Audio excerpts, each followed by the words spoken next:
Sir నమస్తే. నమస్తే. తెలంగాణలో ఎన్నికలు ముందు జరిగిన అందరి ఆసక్తి మాత్రం ఆంధ్ర వైపే. అసలు ఆంధ్రాలో ఏం జరుగుతుంది, అసలుకి జగన్ గెలుస్తాడా లేదా, ఓడిపోతే ఎన్ని సీట్లతో ఓడిపోతాడని చెప్పి భారీ బెట్టింగ్లతోనే జరిగింది. మొత్తానికి ఎన్నికలు ముగిసాయి, అక్కడ కూటమి వచ్చింది, ఇక్కడ కాంగ్రెస్ వచ్చింది. కానీ ఇక్కడ చట్టసభలకు వచ్చేసరికి ఏదైతే అసెంబ్లీలో జరిగే చర్చలు కూడా ఖచ్చితంగా ఏపీలో చాలా రసవత్తరంగా జరుగుతాయి అనుకుంటే పూర్తిగా గైడ్ హాజరవడం అక్కడ చూస్తున్నాం.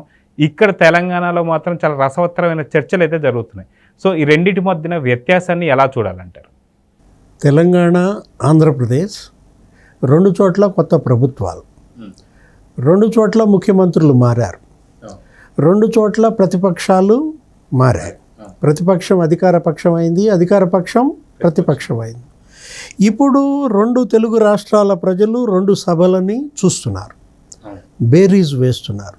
అక్కడ పాలన ఎలా సాగుతోంది, ఇక్కడ పాలన ఎలా సాగుతోంది, అక్కడ ప్రతిపక్షం ఎలా నిలదీస్తోంది, ఇక్కడ ప్రతిపక్షం ఏం చేస్తోంది అంటే కంపారిజన్.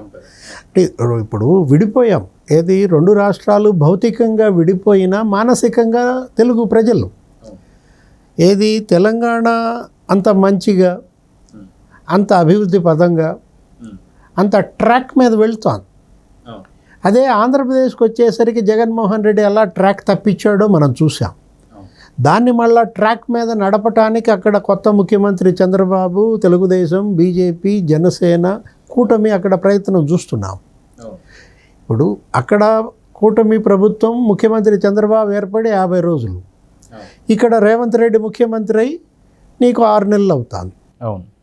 కంపారిజన్లో ఇక్కడ ప్రతిపక్షం రోల్ ఏంటి, అక్కడ ప్రతిపక్షం రోల్ ఏంటి అనేదే ఇవాళ ప్రజల్లో చర్చ. ఇప్పుడు ప్రతిపక్షంగా అక్కడ బీఆర్ఎస్, కేసీఆర్ సభకు హాజరు కావటం లేదు.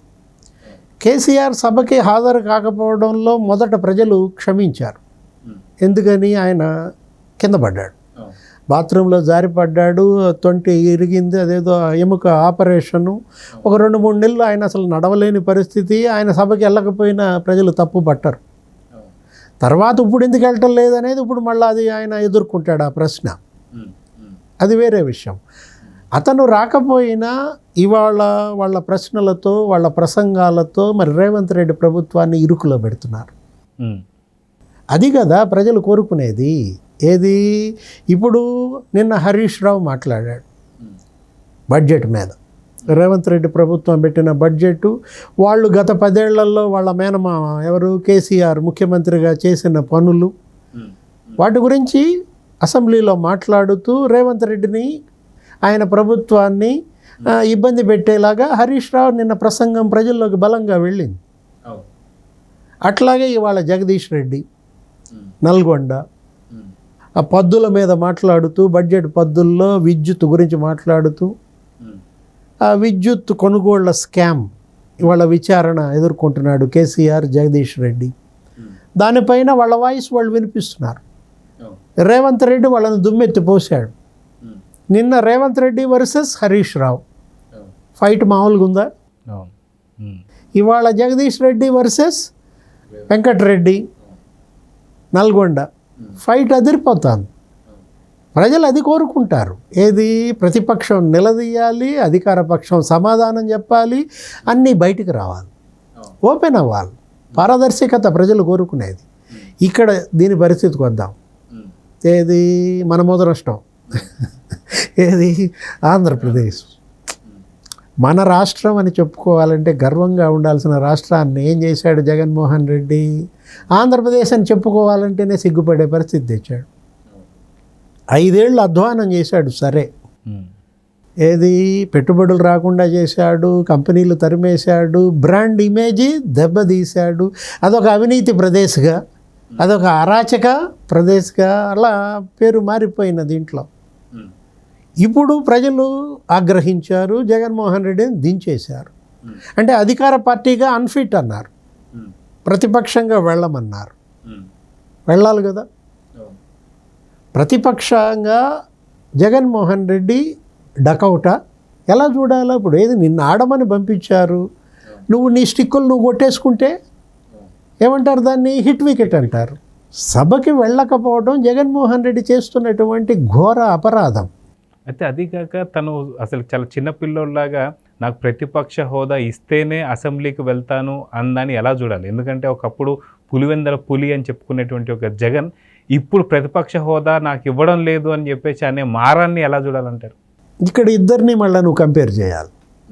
హోదా ఇచ్చినా ఆయన రాటల్ల సభకి. ఎవరు? కేసీఆర్.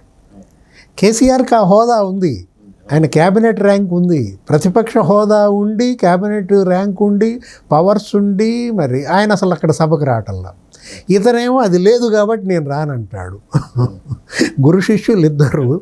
హోదా ఇచ్చినాడేమో అతను రావట్లేదు, హోదా ఇవ్వలేదు కాబట్టి నేను రాలేదని ఇతనంటే జగన్మోహన్ రెడ్డిని నిలదీస్తోంది, జగన్మోహన్ రెడ్డిని రాజీనామా చేయమని డిమాండ్ చేస్తోంది.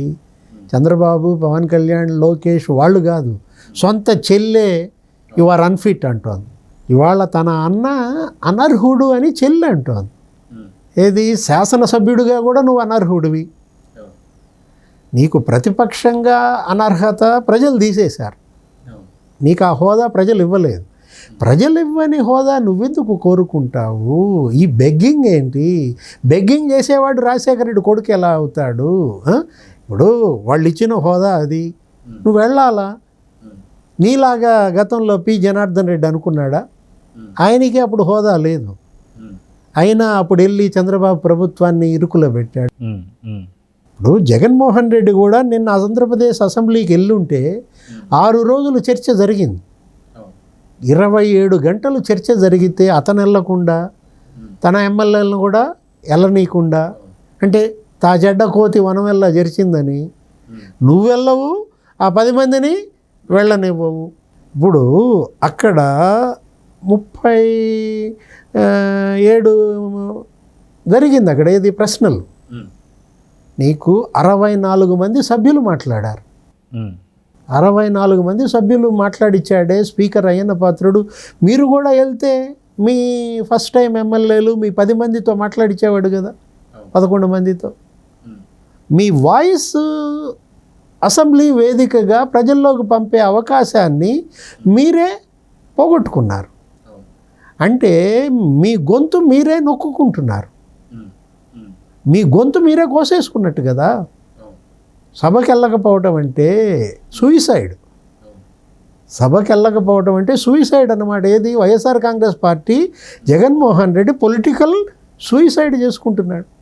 ఇప్పుడు అతను కనుక వెళ్ళుంటే అక్కడ 2 బిల్లులు పెట్టాడు అయ్యన్న. ల్యాండ్ టైటిలింగ్ యాక్ట్ రద్దు బిల్లు మాట్లాడచ్చు కదా, దాని మీద భయమా?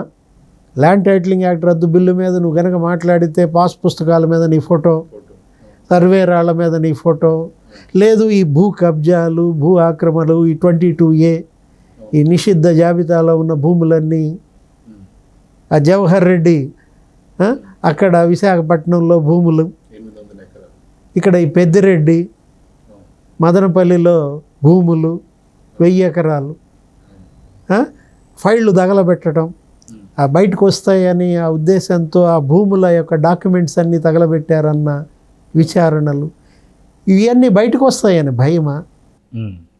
ఫ్రీ శాండ్ పాలసీ బిల్, ఆ బిల్లు మీద మాట్లాడచ్చు కదా. వెళ్ళుంటే నేను ఇది చేశాను, నేను ఇంత న్యాయం చేశాను, చంద్రబాబు హయాంలో ఇసుక ద్వారా ఇంతే వచ్చింది రాబడి, నా హయాంలో ఇసుక ద్వారా మరి 4000 కోట్లు రాబడి తెచ్చానని నువ్వు చెప్పుకోవచ్చు కదా. ఇప్పుడు జగన్మోహన్ రెడ్డి అక్కడికి వచ్చి ఇసుక బిల్లు మీద మాట్లాడితే ఆయన చేసిన ఇసుక కుంభకోణాలు బయటకు వస్తాయన్న భయమా? వాళ్ళ తమ్ముడు Anil Reddy, YS Anil Reddy king pin, JP ventures turnkey ముసుగులో, ప్రతిమా ఇన్ఫ్రా, జీసీకేసీ ముసుగులో రోజు ₹1 కోటి ఒక్కొక్క జిల్లా నుంచి 26,000 కోట్ల ఇది బయటకు వస్తుందనా? లేకపోతే మద్యం శ్వేతపత్రం మీద మాట్లాడితే మద్యం స్కాములు బయటకు వస్తాయనా? ఎన్నాళ్ళని భయపడతాడు? ఎంతవరకని భయపడతాడు? భయంతో చేసేవాడు ఇంకా రాజకీయం ఏం చేస్తాడు? ప్రజలు ఇవాళ అది కంపేర్ చేసుకుంటోంది. 2 సభలను పోల్చుకుంటున్నారు, 2 రాష్ట్రాలను పోల్చుకుంటున్నారు. వాళ్ళ తెలంగాణ ముఖ్యమంత్రి రేవంత్ రెడ్డి ఏమన్నాడు?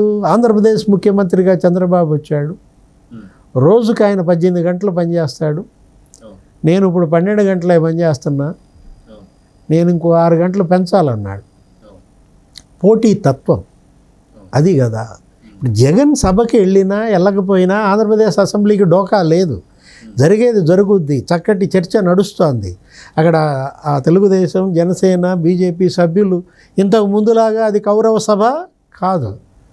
అంటే కౌరవ సభ గౌరవ సభ అయిందని వెళ్ళడా జగన్మోహన్ రెడ్డి? ఎలా చూస్తావు నువ్వు?